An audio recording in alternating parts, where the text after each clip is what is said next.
ឬយ៉ាងណាអត់ទេបាទប៉ះដៃគ្នាទីសិនចេញបាទឃុំវេជ្ជកគុណខ្មែររៀងខ្លួនក្រហមអត់ទេមកជើងដូចគ្នាឆ្វេងទៅឆ្វេងមកអាយអើយបាទវត្តបដៃយកអត់បានទេបាទជ័យមករា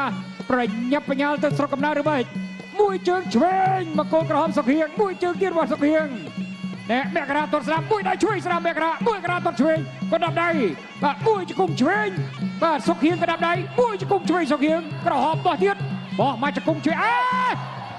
បាទរោសរសើរតែមិនបានរោសរសើរមិនបាន3 4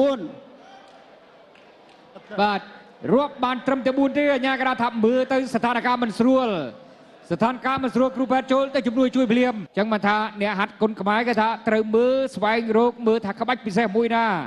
បាទយើងចាប់អារម្មណ៍ក្បាច់មួយណាដែលធ្វើបានល្អដែលអាចផ្ដួលគូប្រកួតបានភ័យងាយឬក៏ក្បាច់ពិសេសមួយណាដែលយើងគិតថាល្អសម្រាប់យើងអានឹងវឹកហាត់វាឲ្យជាប់ដើម្បីអញ្ចឹងបាទគូនេះលឿនជាងគូមុនទៅទៀតទស្សនិកជនបាទយើងមិនលឿនមិនអេលីតសុកហៀងចូលមកបាទមុនដំបូងនេះចង់មួយទេដល់ពេលជ័យមករាចូលមកសម្រុកយោជួយស្ដាំចាំកាលបំសងទៅវិញបាទសងទៅវិញដល់ក្បាច់តែកែងដូចគ្នាដែរជង្គង់ឆ្វេងណាកែងស្ដាំរត់នេះមួយជើងឆ្វេងទេបង្គោលក្រហមអេលីតសុកហៀងឈ្នះបង្គោលខៀវស្លាប់ក្នុងទឹកទី1